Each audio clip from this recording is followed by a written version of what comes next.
ஜம்மு காஷ்மீரில் 24 சட்டமன்ற தொகுதிகளுக்கு இன்று முதல்கட்ட வாக்குப்பதிவு. வாக்குச்சாவடிகளில் பலத்த பாதுகாப்பு, விடிய விடிய காவல்துறையினர் வாகன சோதனை.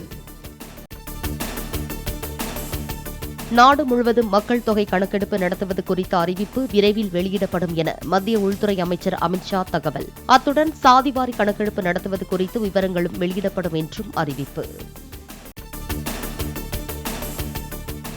வெள்ளி விழா, பொன் விழா, பவள விழா ஆண்டுகளில் திமுக ஆட்சியில் இருந்தது போல் 100ஆண்டு விழாவின் போதும் ஆட்சியில் இருப்போம் என முதலமைச்சர் ஸ்டாலின் பேச்சு.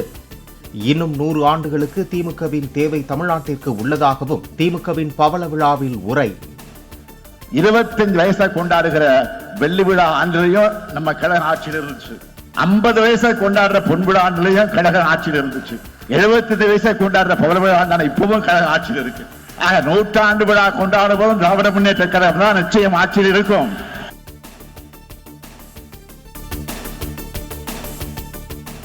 மாநிலங்களுக்கு உரிமைகளை வழங்கிடும் அரசு மத்தியில் அமையவில்லை என முதலமைச்சர் மு.க.ஸ்டாலின் கருத்து. கிரீம் பன்னுக்கு எவ்வளவு வரி என்பதை கூட கேட்க முடியாத நிலை உள்ளதாகவும் பேச்சு. இன்னைக்கு கிரீம் பன்னுக்கு எவ்வளவு வரி போடுறீங்கன்னு கேட்க கூட உரிமை இல்லாத நிலை உருவாகியிருக்கு. சென்னை நந்தனத்தில் நடைபெற்ற திமுக முப்பெரும் விழாவில் கழகம் நல்ல கழகம் என பாட்டு பாடி பேச்சை தொடங்கிய முதலமைச்சர் ஸ்டாலின் அரங்கமதிர கைதட்டி ஆரவாரப்படுத்திய தொண்டர்கள். கழகம் நல்ல கழகம்,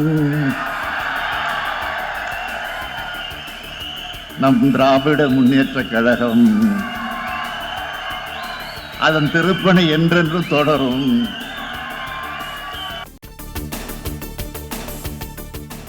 திமுக பவள விழா மற்றும் முப்பெரும் விழாவில் கட்சிக்காக சிறப்பாக பணியாற்றியவர்களுக்கு விருதுகள் வழங்கி கௌரவிப்பு. முதலமைச்சர் ஸ்டாலின் அருகே அமர்ந்து கருணாநிதி உரையாற்றுவது போல் AI தொழில்நுட்பம் மூலம் ஏற்பாடு.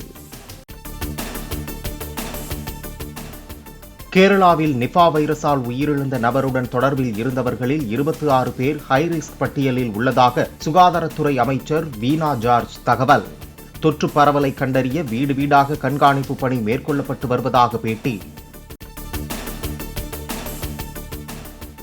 கேரளாவில் நிபா வைரஸ் பரவல் எதிரொலியால் தமிழக கேரள எல்லையில் தீவிர சோதனை மேற்கொள்ள அதிகாரிகளுக்கு உத்தரவிட்டது தமிழக சுகாதாரத்துறை. நீலகிரி, கோவை, திருப்பூர், தேனி, தென்காசி ஆகிய மாவட்டங்களில் 24 மணி நேர மருத்துவ குழுவுடன் சோதனைச் சாவடி அமைத்து கண்காணிக்க உத்தரவு.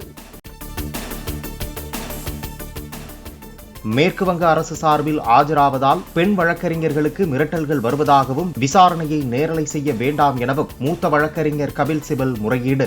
பெண் மருத்துவர் கொலை வழக்கு விசாரணை பொதுநலன் சார்ந்து நேரலையாக ஒளிபரப்பப்படுவதாகவும் மிரட்டல் வந்தால் நீதிமன்றம் தலையிடும் என்றும் நீதிபதிகள் உறுதி.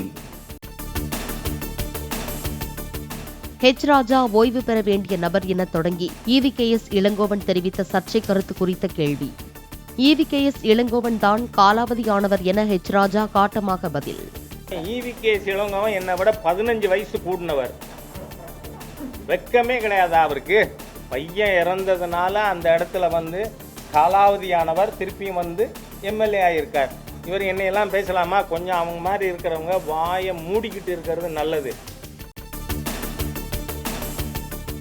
தமிழ்நாட்டில் ஒரு சில இடங்களில் அடுத்த 2 தினங்களுக்கு அதிகபட்ச வெப்பநிலை இயல்பை விட 2 முதல் 4 டிகிரி செல்சியஸ் வரை அதிகரிக்கக்கூடும்.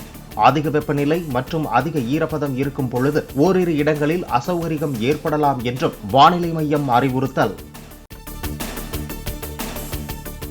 புரட்டாசி மாத பௌர்ணமி தினத்தில் திருவண்ணாமலையில் லட்சக்கணக்கான பக்தர்கள் கிரிவலம் சென்று வழிபாடு.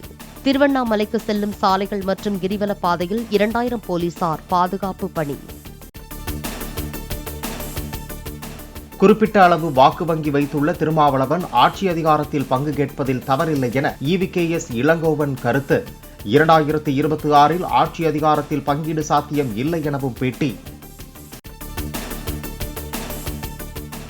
மதுவிலக்கு பற்றி சீரிய சிறுத்தை முதல்வரை சந்தித்ததும் சிரித்து போய்விட்டதாக திருமாவளவன் குறித்து தமிழிசை சவுந்தரராஜன் விமர்சனம்.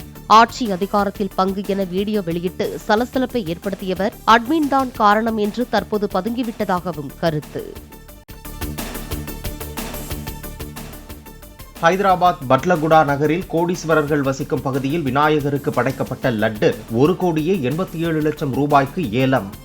பிரபலமான பாலாப்பூர் விநாயகருக்கு படையலிட்ட லட்டு 30 லட்சம் ரூபாய்க்கு ஏலம் போனது.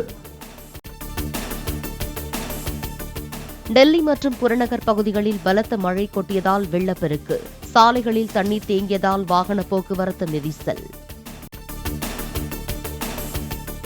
ட்ரைப் ஸ்பீட் T4 மற்றும் MY25 ஸ்பீட் 400 என்ற பெயரில் புதிய பைக்குகளை இந்திய சந்தையில் அறிமுகப்படுத்தியது பஜாஜ் நிறுவனம்.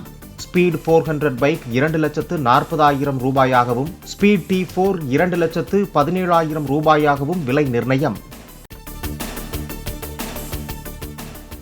நார்வே நாட்டில் பெட்ரோல் கார்களின் எண்ணிக்கையை விஞ்சிய மின்சார கார்கள் அடுத்த 2 ஆண்டுகளில் டீசல் கார்களின் எண்ணிக்கையை விட அதிகரிக்கும் என எதிர்பார்ப்பு. 600க்கும் மேற்பட்ட படங்களில் நடித்த நடிகை CID சகுந்தலா காலமானார். நெஞ்சுவலி காரணமாக மருத்துவமனையில் அனுமதிக்கப்பட்ட நிலையில் உயிர் பிரிந்தது.